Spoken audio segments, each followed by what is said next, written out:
minta maaf gitu kalau ada para pemimpin gereja, ada mungkin orang-orang yang yang apa ya, yang udah orang-orang dewasa gitu yang Iya. melayani di gereja. Saya katakan bahwa Tuhan Yesus katakan barang siapa menyambut anak, ia menyambut aku. Dan barang Mm-mm. siapa menyambut aku sama seperti menyambut Bapa. Jadi itu identifikasi ya. Jadi artinya bahwa eh, seringkali kita menyambut wah orang pengkhotbah besar, pendeta besar, orang yang bisa menyumbang untuk gereja gitu kan. Diberikan tempat khusus Iya, ya, tapi Pak. kalau anak-anak seringkali kita abaikan, suruh minggir ataupun juga Hmm, seperti begitu. Padahal Tuhan Yesus katakan kalau menyambut anak itu sama seperti menyambut Tuhan menyambut. Yesus. Selamat datang di Calvary Talk, Children Today, Leader Tomorrow. Shalom Bapak Ibu, saudara-saudara semua yang menonton video ini. Terima kasih Bapak Ibu atau saudara-saudari semua menonton video ini. Tentunya ada sesuatu yang akan Bapak Ibu dengarkan dan kami berharap video atau pembahasan kami di saat ini dapat memberkati saudara yang saat ini menonton video kami.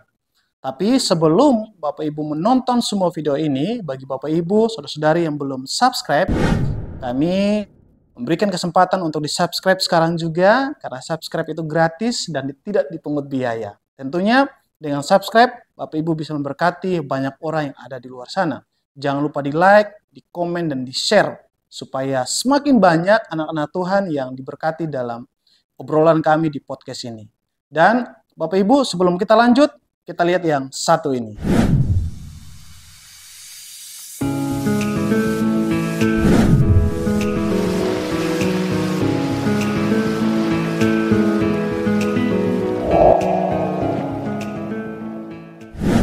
Materi kita hari ini adalah tentang urgensi pelayanan anak. Untuk membahas materi ini, kita kedatangan tamu yaitu Ibu Pendeta Vera. Selamat datang Ibu. Iya, Ya, terima terima kasih. terima kasih sudah mampir di podcast kami yang dimana kami berharap obrolan kita hari ini dapat memberkati gereja, sekolah Kristen dan juga organisasi-organisasi Kristen yang bergerak dalam pelayanan anak supaya ini diperhatikan dan kalau bisa atau harusnya ini diutamakan karena ini sangat urgent sekali pelayanan anak. Dengan maraknya media sosial, maraknya elektronik dan teknologi yang tentunya membuat anak itu semakin hari itu semakin jauh dari Tuhan.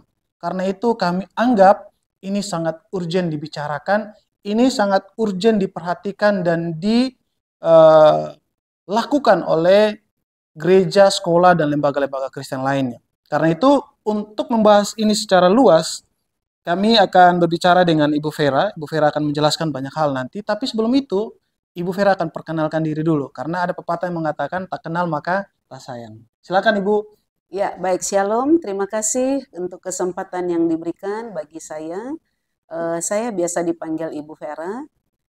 Lebih tepatnya nama bujangnya adalah Vera Levina Sekeon. Saya menikah dengan Bapak Pendeta Peter Maspaitela dan kami dikaruniai 2 anak dan saat ini juga ada 1 cucu dan 1 menantu.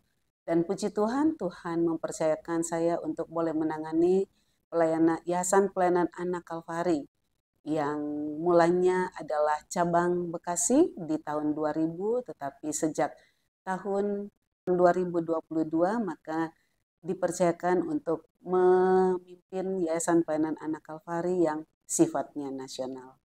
Kurang lebih seperti itu, Pak Robin. Oke, baik Ibu Vera, itu perkenalan singkat dari Ibu Vera. Sebenarnya selain itu masih ada lagi sebenarnya ya, bahwa Ibu ini juga aktif dalam pelayanan anak, ya sebagaimana tadi disampaikan menjadi ketua di Yayasan Pelayanan Anak Kalvari, juga menjadi pembicara di seminar-seminar dan pelatihan untuk sinode-sinode gereja dan juga guru-guru Kristen, guru-guru agama yang di berbagai macam tempat. Di samping itu juga beliau adalah seorang dosen. Oke, ya jadi memang narasumber kita ini sangat expert dalam pelayanan anak, karena itu kita berharap dalam obrolan kita hari ini bisa mendapat banyak informasi tentang urgennya pelayanan anak tersebut. Oke, Bu, kita langsung ke intinya saja, Bu. Baik. Ya, kita sekarang bicara tentang urgennya pelayanan anak. Mhm. Nah, menurut Ibu sendiri, kenapa pelayanan anak itu sangat urgent? Ibu melihat anak itu seperti apa sih? Iya, baik, terima kasih. Tentunya kalau kita melihat anak, starting point-nya adalah bagaimana Tuhan melihat anak. Dan sejak Iya, awalnya kalau kita perhatikan di dalam Alkitab, itu bahkan ketika Tuhan memberikan mandat ya kepada Adam dan Hawa itu beranak cucu lah. Itu iya, berarti anak itu sangat-sangat penting dan anak sangat diinginkan oleh Tuhan. Karena anak itu adalah generasi penerus. Tapi kalau kita bicara sebelum ke situ, karena tentunya kita ke depan setelah ini kita akan bicara tentang teologi anak ya. iya, Tapi sebenarnya kalau kita bicara tentang anak tadi ya sudah dimulai dengan moto ya, yaitu Children children Today, today. Leaders Tomorrow. Ya, anak sekarang adalah pemimpin masa depan, atau sering kali juga saya katakan win the children today, win the world tomorrow. Memenangkan anak sekarang, memenangkan dunia masa depan ya. Sehingga anak itu memang memiliki atau mempunyai peran yang sangat penting bagi kelanjutan generasi, bagi kelanjutan dunia ini, bagi kelanjutan satu bangsa, bagi kelanjutan satu gereja, bagi kelanjutan suatu keluarga, Iya, masyarakat. Jadi seperti itu. Maka tadi ya, anak itu untuk menjangkau anak itu atau pelayanan kepada anak itu memang sangat-sangat urgen gitu. Karena iya, apalagi masa anak itu sangat singkat. sangat singkat, Iya, betul. masa anak itu cepat ya, cepat sekali kalau kita punya anak atau mungkin Bapak Ibu Saudara yang punya anak. Dia baru saja bayi tiba-tiba sudah bisa jalan, tiba-tiba sudah sekolah, tiba-tiba. Jadi kalau kita nggak cepat merebut anak maka kita akan kehilangan, akan ada potensi besar untuk Kehilangan ya anak. kehilangan anak. Sementara Oke, dikatakan tadi ya anak, kalau di gereja seringkali katakan anak adalah tiang gereja, anak adalah penerus gereja. Maka dikatakan bahwa anak itu adalah prospek gereja masa kini dan juga masa masa depan. depan. Ya. Iya. Kendati pun ya ada banyak pandangan juga tentang anak ya. Ada yang Hmm, positif, ada yang negatif, negatif. betul. Penasaran kan mau tahu yang positif atau yang mau negatif? Kira-kira Iya, ya. gimana tuh Pak Robin? Oke, jadi betul ya Ibu Vera Ya. sampaikan, ini sangat dalam sebenarnya. Tapi kalau sekiranya Bapak Ibu membutuhkan materi ini, boleh ya Bapak Ibu, nanti saya kasih nomor kontaknya untuk undang Kalvari supaya lebih dalam lagi membahas materi ini. Sebenarnya materi ini kalau disampaikan di sinode gereja atau pelatihan guru-guru di gereja, guru sekolah minggu, itu biasanya berapa jam ya Bu? Kalau Ya bisa sekitar setengah uh, hari ya, ya enggak sih 2 sampai 3 2 jam sampai 3 kalau jam. untuk materi ini. Jadi Oke. seperti Jadi jadi urgensi pelayanan anak bisa juga bicara tentang gereja bijak peduli gereja bijak anak. peduli anak. Jadi Oke. seperti itu. Jadi kalau bicara tentang tadi Mm-mm. secara umum ya kan, atau ada pandangan-pandangan yang negatif ya kan, Mm-mm. ada juga pandangan yang positif tadi ya, anak adalah generasi penerus, Iya, children today leaders tomorrow, kemudian juga anak itu adalah tiang gereja, anak itu adalah masa depan satu bangsa ya kan, karena ke depan itu anak akan menjadi di kalangan gereja, dia akan bisa menjadi pemimpin pemimpin-pemimpin gereja, gereja, bisa ketua menjadi pemuda, ketua betul sinode, ya? ketua pemuda, ketua kaum wanita, kemudian dia akan bisa menjadi misionaris, bisa menjadi penginjil, ya kan? Dan bisa banyak ya yang dia ke depannya itu. Tetapi juga begitu juga di masyarakat, dia akan Mm-mm. menjadi pemimpin, mungkin dia akan menjadi ketua DPR, menjadi ketua MPR, dia akan Iya, menjadi presiden, menjadi menteri di kemudian hari, ya kan? iya, Dia akan berperan dalam pemerintahan, bahkan juga bisa di perusahaan-perusahaan dan juga tentunya di masyarakat ini. Jadi eh, itu berarti bahwa bagaimana kita memperlakukan anak sekarang itu ya, itu akan memberi dampak bagi generasi generasi selanjutnya. Oke. selanjutnya. Kendati pun tadi saya katakan ada juga yang secara negatif ya, kadang-kadang anak itu belum tahu apa-apa, anak itu masih kecil, anak itu masih ingusan, anak itu nggak penting, ya kan? Anak itu belum banyak makan asam garam dan sebagainya. Jadi seperti itu. Nah, berdasarkan pandangan-pandangan seperti begini, itu di mana kita berpijak itu akan memberi pengaruh generasi yang akan kita hasilkan. Apakah kita melihat anak dari sisi negatif atau melihat anak dari sisi positif, itu akan memberi hasil atau kita akan melihat hasil di kemudian hari bagaimana kita memperlakukan dan melayani anak. Iya, oke. Ya, seperti itu Bapak Ibu, saudara-saudara semua yang menonton video ini. Jadi memang itu pandangan umum yang disampaikan Ibu Vera tadi. Tapi Ibu, saya mau bertanya Bu, Ibu melihat sendiri kondisi anak sekarang itu seperti apa? Sehingga bisa tercapai dan tidaknya nanti yang Ibu maksudkan tadi, dia jadi ketua DPR kah, jadi guru, atau jadi misionaris dan lain sebagainya. Kondisi anak sekarang yang Ibu lihat dengan maraknya teknologi dan perkembangan yang begitu cepat berkembang ini, Ibu melihatnya seperti apa? Iya, boleh dikatakan bahwa kondisi anak sekarang ini adalah kondisi yang memprihatinkan. Oh, Ya, mengapa? Mungkin sebelum ke situ bahkan kita tahu bahwa eh, anak itu menjadi sasaran apa ya? Sasaran empuk bagi iblis ya. sasaran Ya, empuk.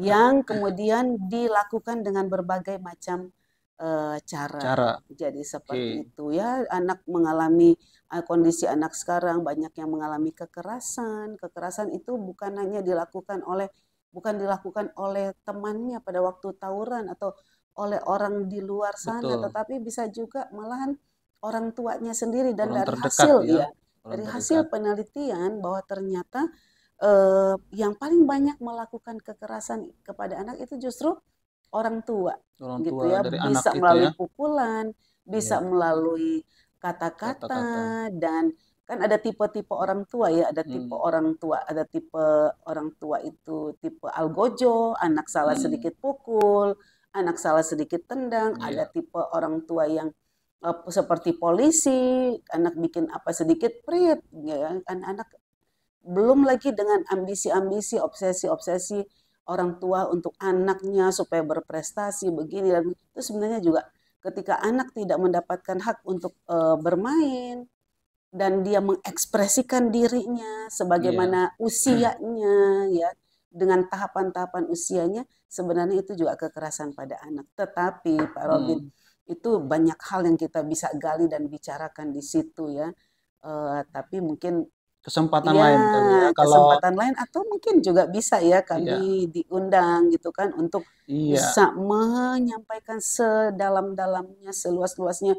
Maka kita juga seringkali bicara tentang seluk-beluk tentang anak. seluk-beluk tentang anak, Segala betul. sesuatu tentang anak untuk membuka wawasan, membuka paradigma para hamba Tuhan, para pemimpin Iya, gereja, oke. para guru sekolah minggu, guru-guru sekolah, eh, ya para pemimpin gereja karena justru kalau kita lihat di Alkitab kan Hmm. yang melarang anak-anak datang kepada Tuhan Yesus justru para Murid-murid murid-murid Tuhan Yesus yang notabene orang yang melayani melayani bersama bersama dengan Tuhan Tuhan Yesus, Yesus. betul. Jadi kondisi anak sekarang memang Pak Robin memang sangat memprihatinkan tadi ya dari segi teknologi banyak sekali orang tua karena saya juga pendeta gitu kan juga menangani jemaat sehingga banyak sekali orang tua yang curhat tentang anaknya yang sudah ketagihan gadget, anaknya yang ketergantungan dengan gadget, anak yang malah banyak kasus-kasus dalam pelayanan-pelayanan yang kita lakukan ya Iya. kan. Jadi seperti itu ada anak yang harus lari meninggalkan keluarganya Hmm. ya kan dipengaruhi itu melalui media Media sosial sosial, ya kan. betul. Anak-anak bisa melakukan kejahatan kalau dulu ya kita melakukan kejahatan tuh harus pergi ke kampung sana jauh gitu ya kan di tempat lain supaya tidak kelihatan orang tua. Sekarang di rumah sendiri pun, di kamar sendiri pun, di bersebelahan kamar dengan orang tua pun, anak bisa melakukan kejahatan. Iya, Karena pengaruh tadi teknologi. Kendati teknologi. pun kita juga nggak bisa menafikan bahwa eh, teknologi juga membawa dampak yang positif gitu. Tetapi banyak juga kita bicara bahwa itu juga membawa dampak yang negatif untuk anak-anak. Belum lagi tadi ya tentang kondisi anak, Hmm. belum dengan narkoba, belum dengan pergaulan bebas dengan miras, dengan pornografi, ya kan? Maka dikatakan bahwa apa narkolema itu kan, Narkoba lewat narkoba mata. lewat mata. Nah, itu semuanya. Tadi termasuk juga ambisi-ambisi orang tua, kekerasan. Belum lagi apa haknya anak untuk bermain juga malah lebih diisi dengan segala macam les ini, les itu dan sebagainya. Belum juga tempat-tempat anak bermain sudah kurang gitu kan. Kalau dulu kan anak bisa mengekspresikan untuk kinestetiknya dengan mengolah tubuhnya dengan mungkin naik pohon, berlari, atau ada di lapangan dan sebagainya. Kalau sekarang kan enggak. Itu juga sebenarnya salah satu Kekerasan anak ya. ya membuat anak tidak punya waktu. Ditambah lagi Pak Robin, kalau di Iya, gereja kemudian guru sekolah minggu gitu kan, iya. dia tidak kreatif, dia Kekerasan tidak juga ya. ya dia tidak kreatif sehingga akhirnya dia suruh anak duduk diam terus. Nah itu juga guru sekolah minggu juga perlu. Makanya guru sekolah minggu memang harus mendapatkan pelatihan, mendapatkan Oke. training. Jadi Ya, jadi seperti itu. ini sangat dalam. Sekali lagi ini sangat dalam sekali Bapak Ibu.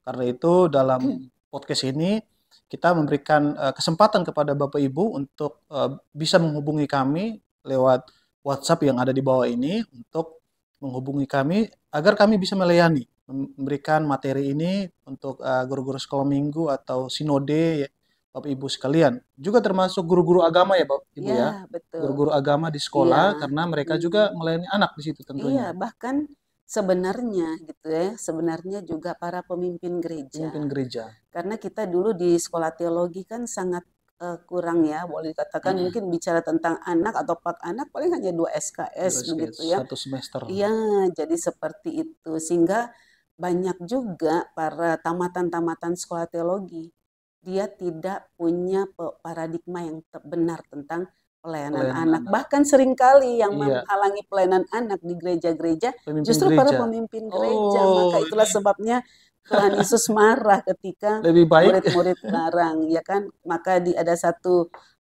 video disampaikan bahwa kita berpikir bahwa kita seringkali sedang melakukan the Great Commission gitu ya, tapi sebenarnya ketika kita tidak melayani anak dengan benar, maka kita sedang melakukan the Great Omission, Penggabaian besar. pengabaian besar, dan Oh, itu ya bisa dibuktikan dengan tempat sekolah minggu, dengan fasilitas buat anak-anak yang jauh berbeda dengan oke. orang dewasa. Jadi seperti Oke, ini kritik yang terbuka untuk pemimpin gereja yang terkadang membatasi pelayanan anak. Biasanya dana untuk anak itu kalau Natal ya, biasanya di gereja saya Ibu ya, itu dana untuk anak sekolah minggu itu biasanya itu nggak sampai 1%, malah dikasih permen. Sedangkan ya, untuk kalau Natal dari orang hasil dewasa ya, penelitian dari hasil iya, satu lembaga ya, kalau saya ada satu lembaga yang meneliti bahwa sebenarnya dana untuk anak-anak di gereja-gereja katanya hanya